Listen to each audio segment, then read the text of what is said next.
Good afternoon, everybody. Big Mike back here with you once again. Welcome back to Big Mike Talks, where today I bring to you what I watched in the week of pro wrestling. And I'll get to that in a minute. So grab yourself a snack, maybe something to drink, and let's do this. So, reasoning for the Saturday upload instead of the Sunday is, well, I missed a little bit and I decided to just do it all in pretty much one day, which it's not going to happen often, I promise. So, here's what I got.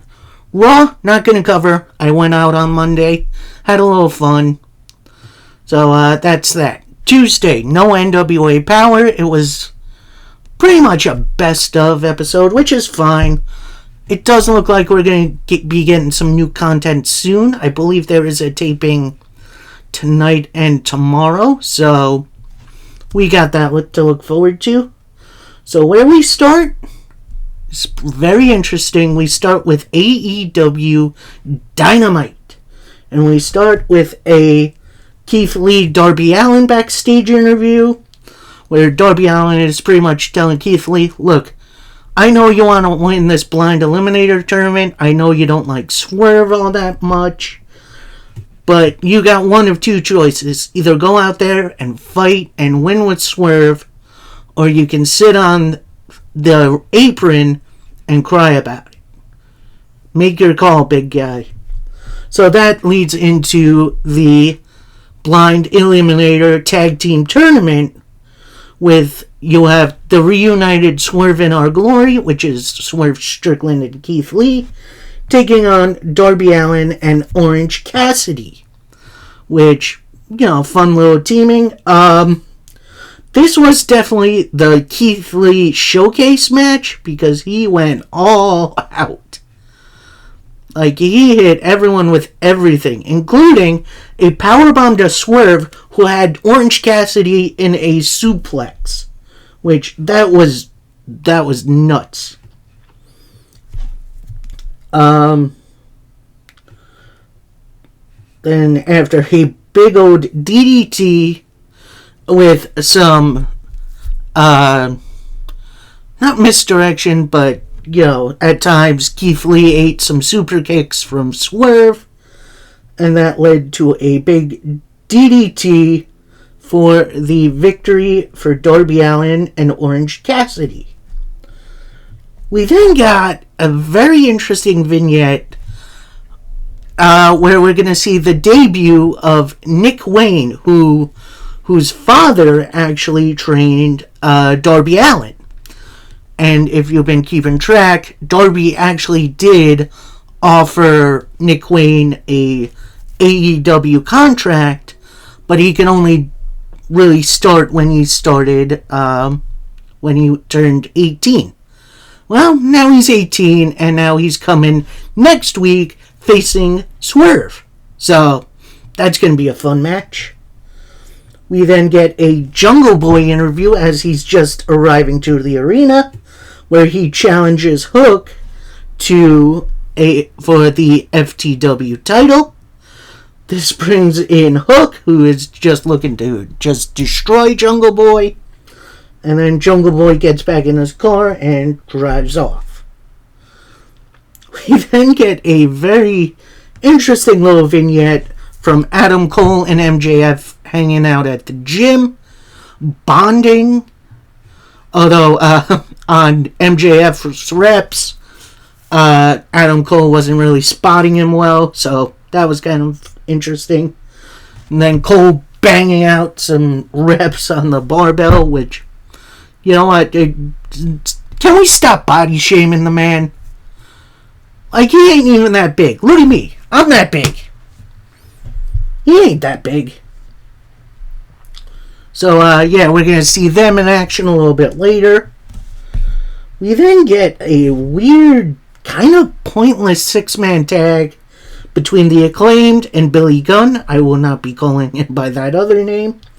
Taking on the Bollywood Boys, who are, I don't think they're officially signed, but I could be wrong. and The Blade. We'll talk about The Butcher in a little bit. While the action was pretty much the most one-sided thing in the world, you have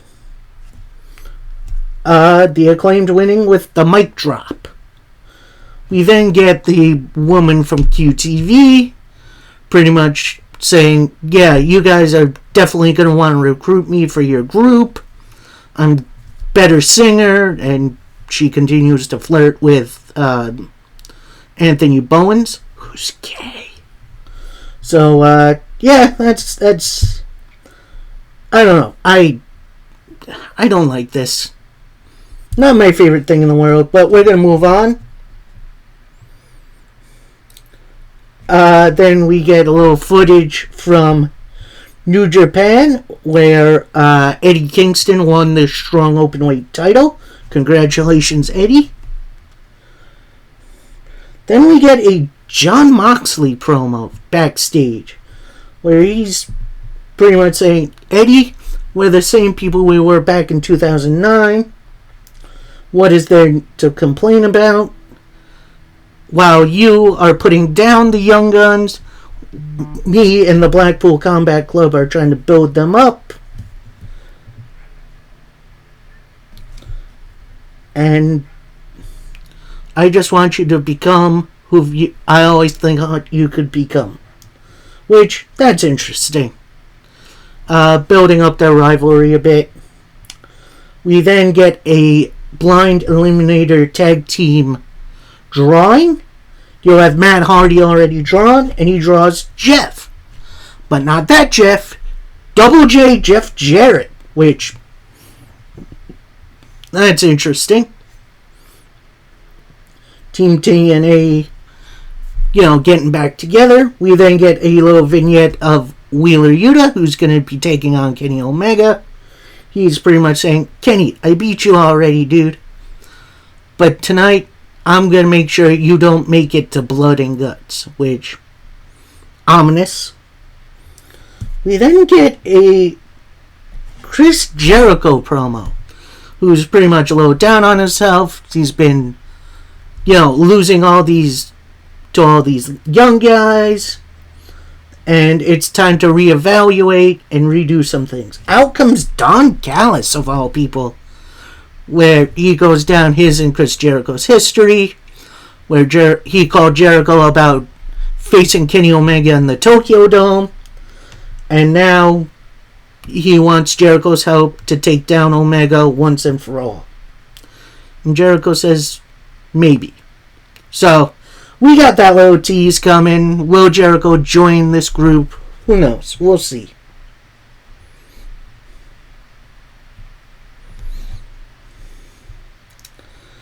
We got vignette for the upcoming Owen Hart Cup matches on Collision. We then get a small medical update on Roderick Strong, who got hurt on Collision last week, thanks to Samoa Joe.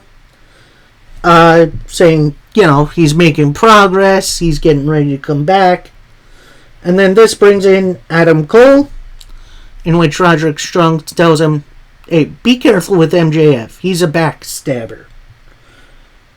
And that leads into The Butcher and Matt Menard taking on MJF and Adam Cole.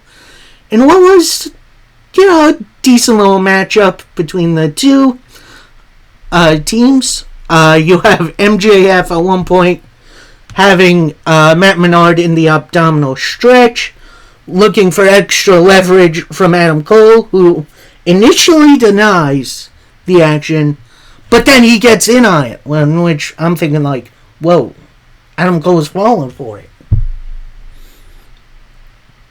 And then, nice little back and forth. Then after a super kick, a boom, your winners, Adam Cole and MJF. Then MJF gets on the microphone, pretty much asks any devil worshippers in the house. How about any fans of the man with the good name? Adam Cole does the Adam Cole baby.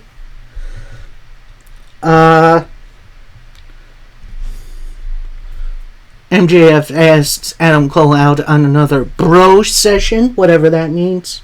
Cole says, yeah, sure. And, oh, another thing. Happy birthday! And MJF brings out, what looks like a Lester Carvel ice cream cake, and streamers are going off, and staff are putting birthday hats on everybody. MJF then sings happy birthday, and it's interesting to forget how good MJF is on the mic. And it looks like Cole is about to blow out his candle, which he inevitably does. You see MJF behind him. He's like, yeah, I'm going to push him into the cake. He goes to do that and runs into the cake himself. And then Adam Cole takes his finger, wipes some cake off, tastes it. Yeah, that's good cake. MJF, that was really nice of you, man. Thank you. And then Cole walks off. So it does look like we're seeing a little bit of a budding friendship between the two. I did not see this one coming, considering they were rivals to begin this, with Adam Cole shooting for the AEW World title.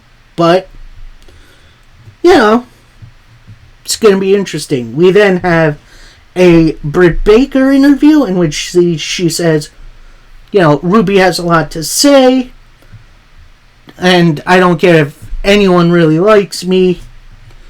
I will always be the face of the division. I'm the first Owen Hart Cup winner.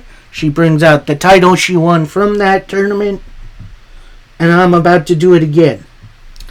We then get a Chris Jericho, Daniel Garcia, Sammy Guevara interview, in which we see Jericho pretty much saying, look, I didn't exactly say yes to Don Callis, but at some point you guys have to go out on your own and do your own thing. I'm not always going to be here, so you need to write your own legacies. It is then revealed that Garcia and Guevara are going to be partners for the Blind Tag Team Tournament, so that's cool. And that leads into the Women's Owen Hart Cup bracket, as Ruby Soho takes on Dr. Britt Baker, a rematch from the finals last year, which was absolutely great. It's the usual Outcast shenanigans. Nothing from the baby faces until later. At one point, Ruby Soho goes for the lockjaw, but Britt Baker counters. Britt Baker has the lockjaw pretty much in. Saraya gets up on the apron, distracts the ref. Then Toni Storm hits Britt Baker with her title. And Britt Baker's title, actually. Then that leads to a roll-up with your winner, Ruby Soho. Attack starts to continue. They go for the... Actually, no. Outcast go up the ramp. Ruby Soho stays there for a second. And then has a face-off with her next opponent, Sky Blue. So, definitely some good history there. And we'll see what happens.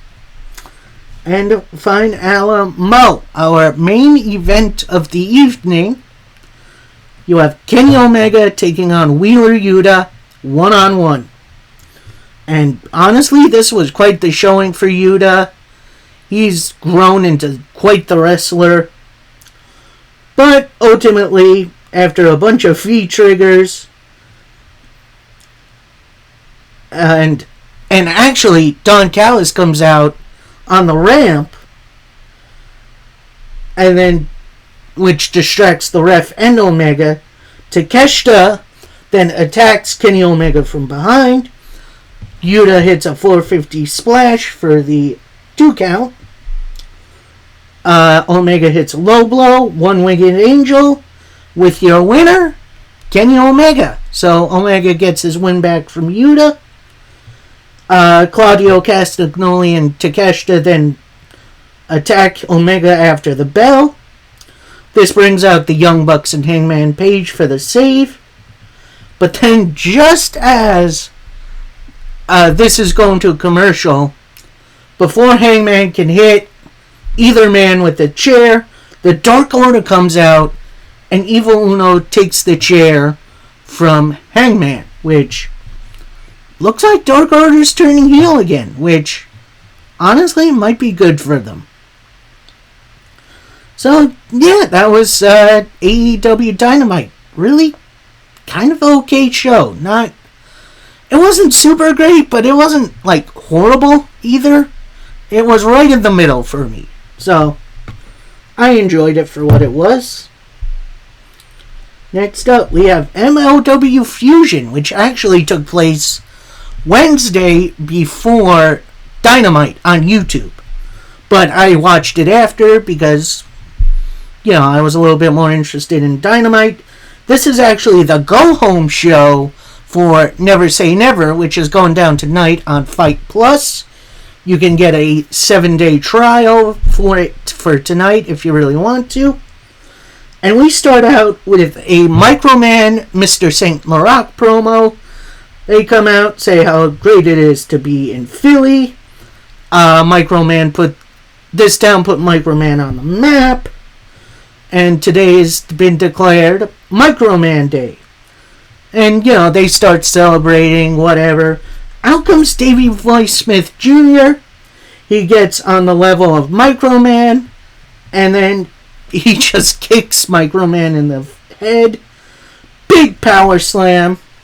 And it looks like Davey Boy is going to take more of his aggression out on Mr. St. Laurent. And instead, they embrace and they start laughing. And then Mr. St. Laurent pretty much says, yeah, take this insult to the sport and get him out of here. In which Davey Boy just tosses him over the top rope into the waiting arms of some other wrestlers. So, we got Davey Boy and Mr. St. Laurent heel turn. The St. Laurent heel turn has kind of been teased for a while now, as he's been more controlling of Microman. So, we'll see what happens there. Next up, our first match of the evening for MLW, and it is for the middleweight title, as Lince Dorado, former champion, challenges Akira. And honestly, this was a heck of a match. Really, really well paced. Akira definitely going for more submission stuff. But then Lince using his agility to get out. And then after a death penalty, which is a great name for finisher, your winner is Akira. We then get another MLW expose on who the money is behind the Bumaye Fight Club. Some other people who have been brought up. Conrad Thompson, who's a podcaster. Jim Cornette. No, but he does have some connections to MLW. Queen Latifah, who I did not peg for a wrestling fan. And then last, which this made me laugh, Dixie Carter. It is then revealed, none of these are really actually the money behind the group, but we're going to see at Never Say Never, which goes down tonight. We then get the game plan from the Second Gear crew on how to win the tag team titles from the Samoan SWAT team. Pretty much put their opponents through a table and go to the pay window. It is then revealed Taya Valkyrie has been fined for her attack on Delmi Exo. We then get a calling promo. That's Raven's group. And they pretty much say, with Akira holding the middleweight title, we're challenging whether it's the Samoan SWAT team or the Second Gear Crew at Never Say Never, we're gunning for the tag titles. And Ricky Shane Page is going for Jacob Fatu's title. And Mandy Leon will eventually challenge Del Exo. So, that's going to be interesting. Next up, we got Billy Starks taking on Mandy Leon. And this was really a really good back and forth bout. Billy Starks using more of her speed, but being very much outpowered and outclassed by Mandy Leon. And after a even flow DDT, your winner, Mandy Leon. Now, throughout the night, Alex Hammerstone was set to meet the press, but every time they cut to the press room, he's not there. Well, now he is there. He cuts a promo. He says, I've been champion here for 4 years, and Alex Kane, you crossed the line calling me a paper champion. And honestly, we're more alike than you think. We both won the openweight title, and we both won the Battle Riot, although you had a ton of help. And now, I'm world champion, and now you're challenging me for that world title. But the difference between you and I don't plan to just lay down. Alex Kane, you're in for a fight. This leads to a short but sweet Alex Kane promo, and he's all decked out, pretty much saying, this is what a superstar looks like. Not your roided up, but the truth is right here. And it's Boom-I-A, Boom-I-A, Boom-I-A. I'm hyped for that match. I don't care who you are. And finalamo, our main event for MLW Fusion. We got the World Tag Team titles on the line, playa. And it is a hardcore match, as the Samoan SWAT team, that's Lance Anoa'i and Juicy Finau, take on the Second Gear Crew, Mance Warner, and one called Manders. And honestly, first up, everyone goes under the ring, gets themselves some steel chairs, and they just start throwing it at them. Like, this is less of a wrestling match and more of a barroom brawl, which I'm absolutely here for. We get tables involved. We get ladders involved, which is absolutely insane.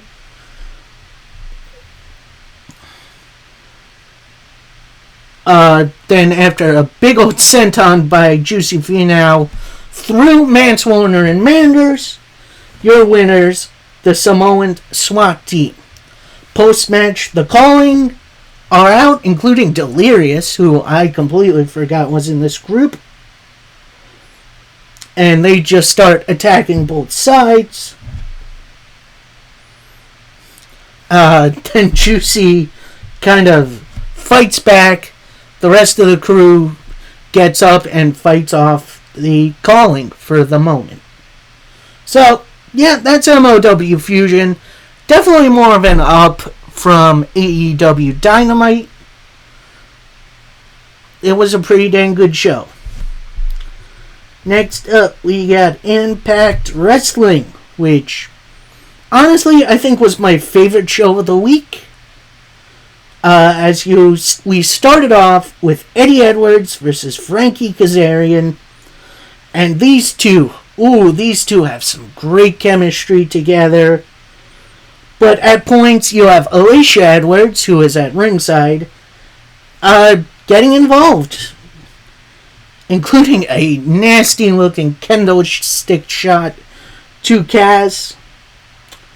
But then, after a Boston knee party, your winner, Eddie Edwards. We then get a backstage Chris Sabin promo, pretty much saying, Leo, you want to jump to the front of the line? You want to attack me from behind? So be it. Slammiversary, it's going to be you versus me, one-on-one. We then get a Lio Rush promo saying, yeah, I'm not here to make friends. I'm here for the X Division title.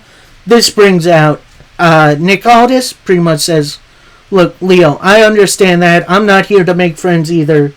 But tonight, we gotta be on the same page so we can both win our titles at Slammiversary. And so, nice short and sweet promo.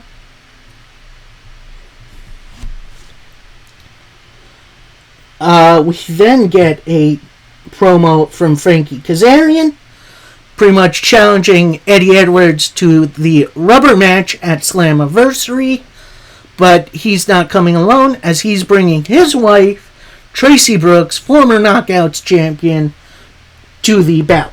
So, it's going to be a little bit more even at Slammiversary. Next up, we got a short yet sweet match. You have Rich Swann and Sami Callihan versus Champagne Singh and Shera. This was definitely the Rich Swann, Sami Callihan show, ending with an 8-head Cactus Driver 97. So your winners, Callihan and Swann. We then get a Moose Brian Myers backstage interview, pretty much saying, look, yes, Rich Swann has beat me. This is from Moose. But I'm ready. We're all ready for Slammiversary. Then Moose pretty much says, yeah, reps, which is what he called this match he was watching, don't always mean real competition. So next week, Rich Swann, Sami Callihan, it's going to be you two versus me and Brian Myers next week. We then get a usual Dango promo, pretty much saying, yeah, I haven't watched pro wrestling since it was cool in 98, and since I've been in the locker rooms, I've seen our heroes aren't as exactly as you think. My advice to the young guys in the locker room, go back to school. Then he talks about him and Santino, where they had their specific gimmicks. And while I've grown up a bit, Santino is still reaching into his crotch and taking out a puppet.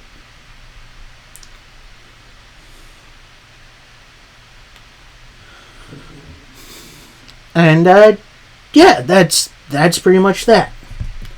Next up, we got Alan Angels taking on Jonathan Gresham in what was a really good showcase match for the two of them. But end of the day, after much distracting by the design, your winner via the Octopus, Jonathan Gresham.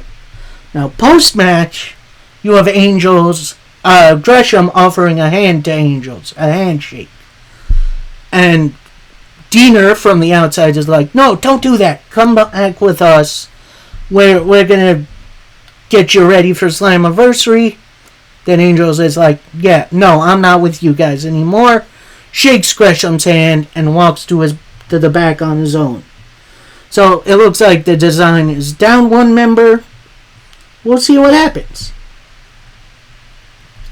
We then get a promo from the tag team champions, the ABC, Ace Austin and Chris Bay, pretty much saying, yeah, Impact is trying to stack the odds and take the titles from us, but you have Subculture, who we've beaten, and a couple of Franken teams. So, bring it on. Then interrupting is Zachary Wentz and Trey Miguel, who say, yeah, we want in on this Slammiversary match. So, Wentz challenges Bay to a match next week, in which, if Wentz wins, the Rascals, that's their name, get added to the match. Which, okay, I'd be down. Then we get Trinity entering Deonna Purrazzo's locker room backstage, where she pretty much says, Yeah, why did you take so much time to help me against Shaw and Evans last week? Purrazzo pretty much says, yeah, I thought you had it handled. I didn't know you needed me to save you. In which Trinity responds, yeah, maybe I didn't need you to save me. Much like how you're going to need saving at Slammiversary. So then it's revealed Purrazzo is going to hold an open challenge next week for the Knockouts title. So, definitely some interesting stuff going on. Next up, we got a 2-on-1 handicap match as PCO takes on the Good Hands. PCO wins after a PCO salt. Scott D'Amore then brawls with John Skyler for a bit. Hits a sky high on him. Goes for the Canadian Destroyer. This brings out Bully Ray from the ramp. Stands there. Scott D'Amore is trying to goad him in. Macklin attacks both PCO and Scott D'Amore from behind. Bully Ray then joins in. They start beating both of them down. And then they throw PCO through like a side door. I don't even know what to call that. And then they handcuff Scott D'Amore to the ring ropes. And this is where it gets very disturbing. So viewer discretion is advised. Macklin and Bully Ray then have PCO stuck in a garage where they pour battery acid down his mouth, in which, oh man, like they're literally trying to kill PCO. They then pour lighter fluid on him and light a match, set him on fire, which is just, I think this is a felony. Like, this visual is insane. I am surprised Impact were allowed to get away with that. We then see Scott D'Amore backstage. Apparently he got himself free. And he's just trying to find PCO. Gonna be interesting to see what's gonna be going on with PCO for their match. Next up, we got Giselle Shaw versus Courtney Rush, a.k.a. Rosemary. It was a very good back-and-forth matchup. Evans then tries to get on the apron, tries to distract the ref. Jessica at first fights her off, but then gets thrown into the guardrail. Then Jay Vidal on the apron gets in the face of Rush. And then Giselle Shaw with the roll-up and the victory. And then this very funny incident happens backstage. You have Kenny King and his guy Shepard, I want to call him. Backstage, they're walking, they're talking. And every so often you have a female, I want to say they're like producers or something, coming up to them, and then King's like, whoa, I don't do that stuff anymore. And being revealed, he used to be a stripper in Vegas. So, then Joe Hendry rolls up, pretty much says, then King pretty much says, yeah, what's stopping us from jumping you right now? You'll have no friends to back you up. And then Joe Hendry pretty much summons Yuya Uemura in a very funny little segment. So it does look like we're going to get Hendry versus King for Slammiversary. That should be a lot of fun. And Fine Alamo, our main event for Impact, as we got the Motor City Machine Guns taking on the team of Nick Aldis and Lio Rush. Now, Aldis and Rush throughout the match tried every heel tactic in their power to try to win. Then the Guns would eventually either get out of it or the partner would get in. Guns hit a magic killer, which that's awesome for the 2 count.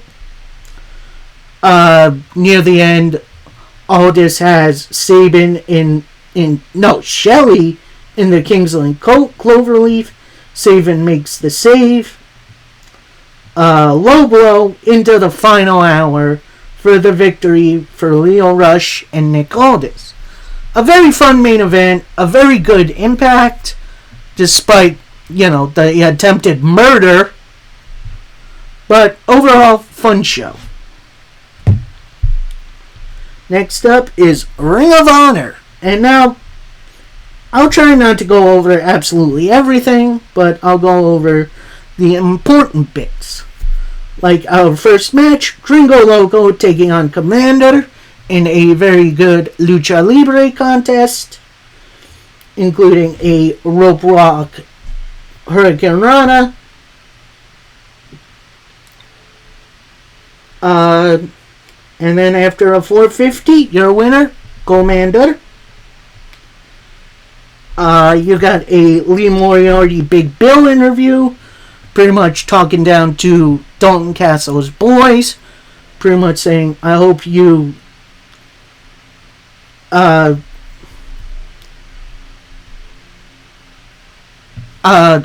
hope you're the boys of God, because you're about to meet him, because we're about to squish you like bugs, which, that's quite a lie.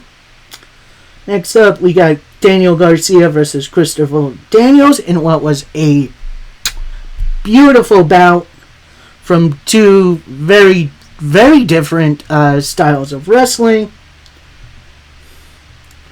And then after a big old DDT, your winner, Daniel Garcia. We then get a very brief Willie Mack interview as he is involved in a 6-way scramble match for $25,000. He then goes over everything he can buy with $25,000, which, that's pretty funny. Next up, you got Darius Martin and Action Andretti taking on the Gates of Agony in what was a great clash of styles between a couple of powerhouses and some high flyers. But after a surprise open the gates, your winners, the Gates of Agony. The Righteous and Stu Grayson squash a couple of job guys after a triple powerbomb. We then get Big Bill and Lee Moriarty versus Dalton Castle's boys. Castle's boys actually did a really good well of isolating Lee Moriarty at first, but then when Big Bill came in, it was like, yeah, it's fighting an uphill battle. At some points, the boys did fight back against Bill, but he was way too much. And then after a choke slam on the apron and a running knee, your winners, Lee Moriarty and Big Bill. Athena pretty much squashed Celesta Sparks, I believe her name is, in a couple minutes after a big old elbow strike. Next up, what was supposed to be just a one-on-one match between JD Drake and Tony Nese turned into a triple threat match when Mark Briscoe got involved. And honestly, this was a heck of a match. You had, at first, Drake and Tony Nese working together to try to take out Mark Briscoe, but then they couldn't really get along, so they turned on one another, eventually trying to get on each other and forgetting about Mark, who then would get back in and just take out them boys. And then after a froggy bow to Drake, a Jay Driller to Tony Nese, your winner, Mark Briscoe.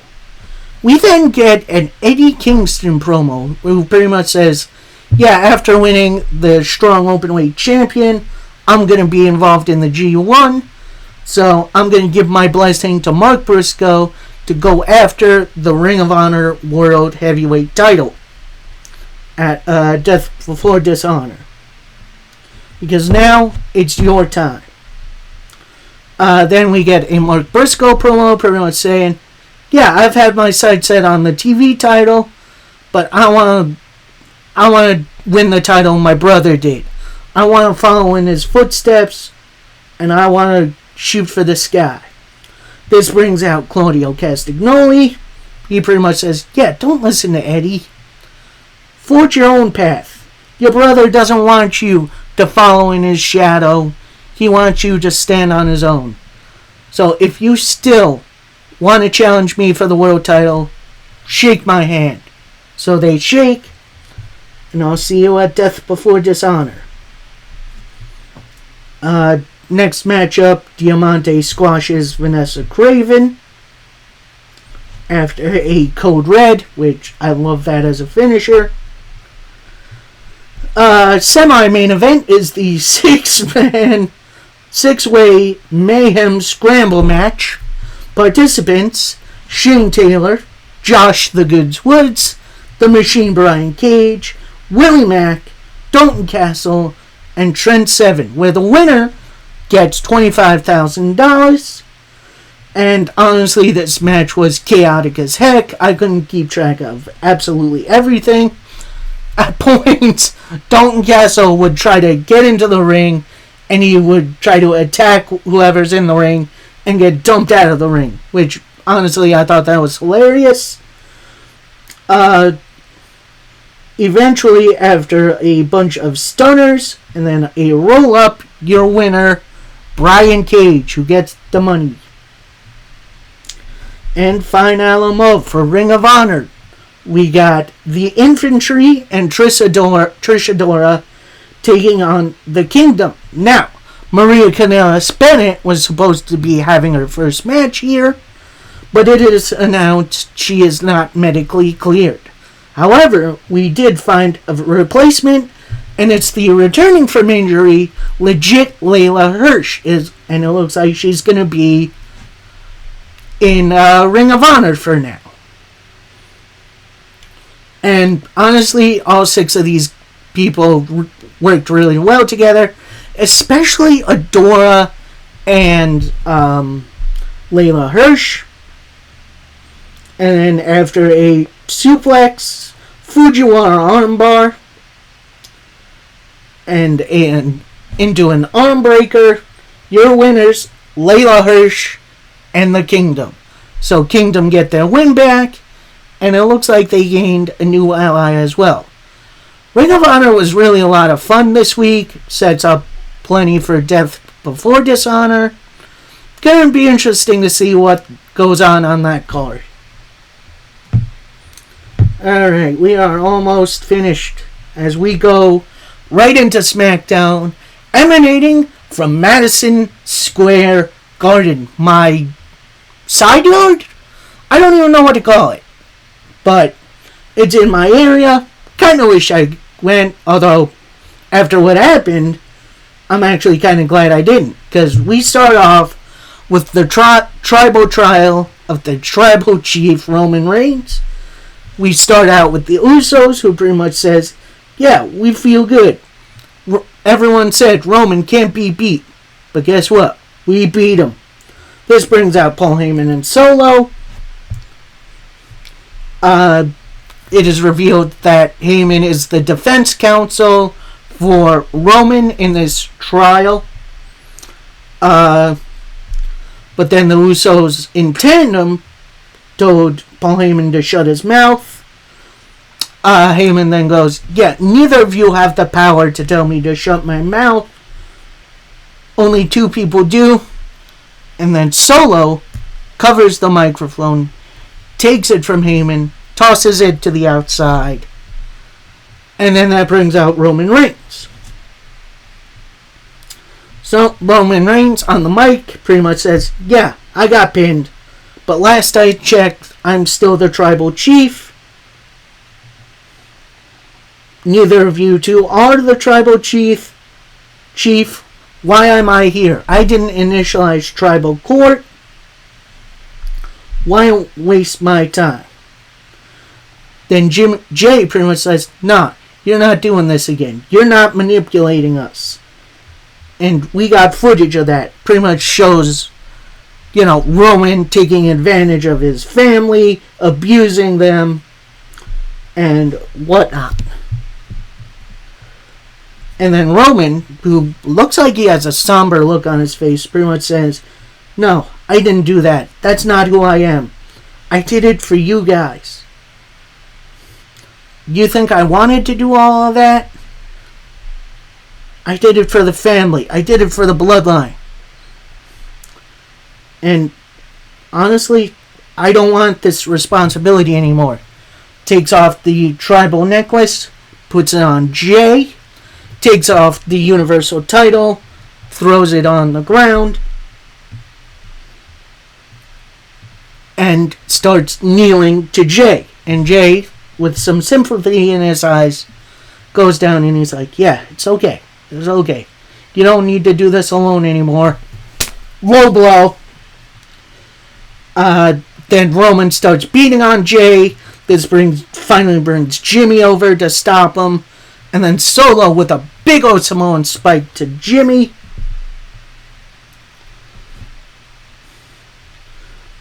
Then they set up the announce table and put Jimmy on it while Jay is tied up in the ropes. Big splash from Solo into Jimmy. Jay finally gets out, starts beating on Roman again, but Roman picks up his title and starts hitting him with it.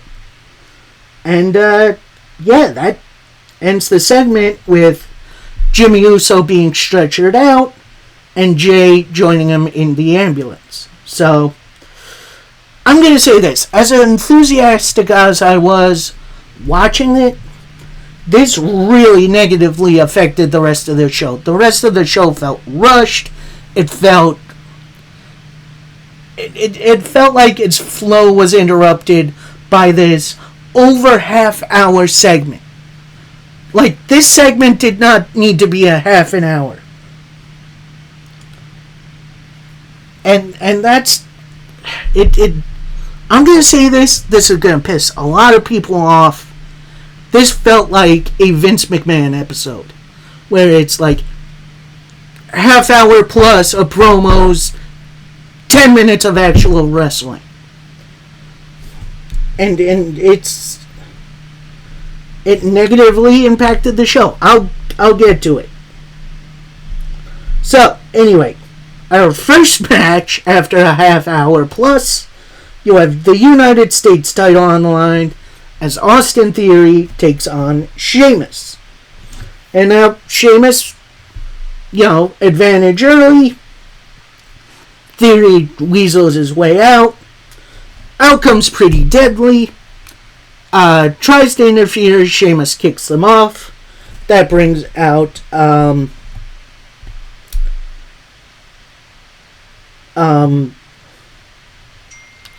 what's their name? The Brawling Brutes.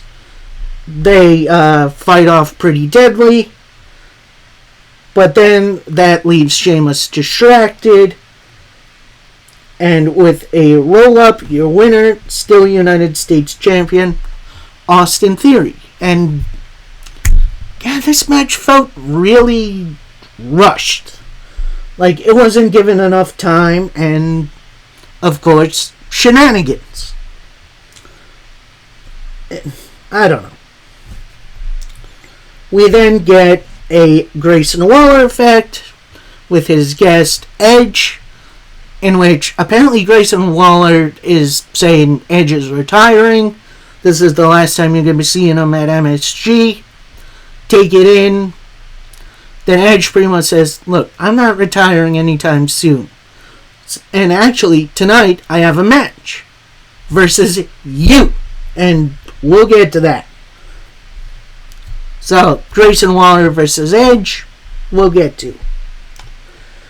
Next match on the card, we have AJ Styles versus Karrion Kross. Kross with his leg all taped up. And it's done in 15 seconds after a phenomenal forearm. I can't even rate this match. After that, we get a Asuka promo, pretty much saying no one's ready for Asuka. This brings out Bianca Belair, who starts brawling with her. This brings out Charlotte Flair, who starts brawling with Bianca. Asuka's still in the ring. Io Sky and Bayley attack her. Bayley's trying to cash in for Io, in which that is denied as Charlotte Flair attacks Io and Bayley. So again, yeah, another rushed segment. Like, if this was given some time to breathe, maybe I would have been a bit more okay with it. But overall, yeah, that opening 30-plus minute segment really negatively affected the show again. But then we get our main event match, as it's Edge versus Grayson Waller.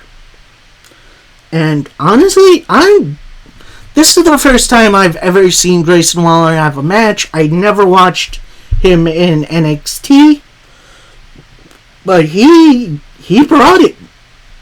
Like, he felt like he belonged there in the ring with Edge. Waller tries for his rolling stunner, which I've never seen before. Countered right into a spear for the Edge victory. And before Edge leaves, he gets a mic, pretty much says, "Yeah, Waller, you swam," and puts it down. So, pretty much putting Waller over without even while still beating him, which is an art of itself. Then we get Roman, Heyman, and Solo backstage. You get Heyman telling Roman Jey Uso is back from the hospital and he's looking for you. Roman then says, yeah, he doesn't have to look very far. I'll be in the ring. Cut to the Bloodline in the ring. Before Roman can really say anything else, Jey Uso comes out from the crowd, which I always am a fan of, grabs a chair from ringside, starts beating up Solo Sikoa, then goes after Roman Reigns with the chair. He bails out the ring, but he forgot his title. So Jay then goes down, picks it up, grabs a mic. Roman, I know I beat you. I know I can beat you again. So I want this. The only thing that really matters to you. I want this title. So we're going to have Roman Reigns versus Jey Uso in the pretty near future. More than likely at SummerSlam, which I'm definitely for. This was definitely not the best episode of SmackDown. Like, yeah, bookended by the Bloodline, which is a heck of a story. But these two segments together really did more damage than good. Like, I can see why these people are excited, but really, at least in the opening segment, nothing really significant happened. Like, the story wasn't really advanced. It eventually did in the main event segment, but in that 30-minute opening segment, it really did more harm than good. So that is SmackDown. We now finish up with AEW Rampage. And to really drive this home, I will not be covering Collision tonight, as tonight is MLW's Never Say Never. So I will be covering that. So we start off 6-man tag team match playa as the Dark Order takes on the Elite. And honestly, I think it was a much better match than their match on Dynamite a few weeks ago. Everyone is working in tandem really well. But then, all of a sudden, in comes Takeshita and Claudio, who attack Hangman while the ref is distracted by Gallus. A roll-up by Evil Uno. And your winners, the Dark Order. We then get a QTV segment, which I didn't really get to see most of, because I was walking my puppy dogs. So then we get the next match in the Blind Eliminator Tournament for the tag titles. as Matt Hardy and Jeff Jarrett take on Sammy Guevara and Daniel Garcia. And throughout the match, you had the J&J group trying their best to interfere, Matt Hardy denying them. Jay Lethal gets up on the apron and just gets taken out by Garcia.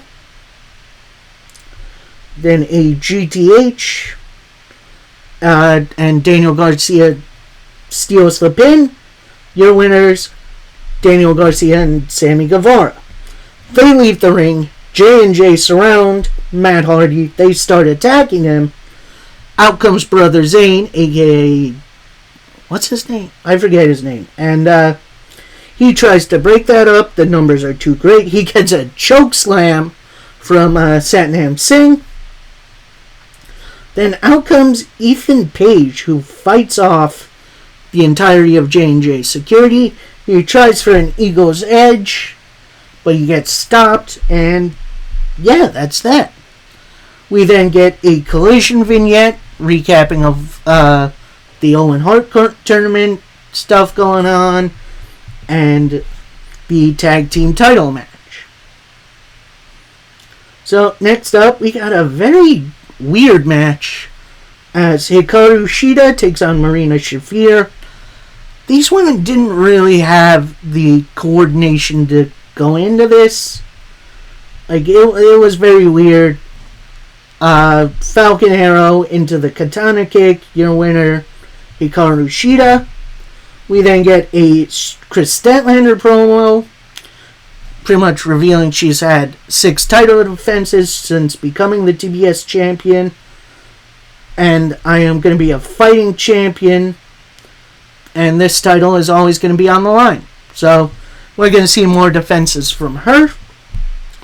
And our main event, the last, I believe, of the first round matchups in the Blind Eliminator Tag Tournament.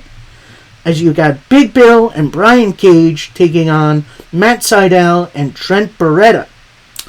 And this was a very fun back and forth matchup. Bill and Cage using their power, while Trent and Sydal use their speed and their cunning. But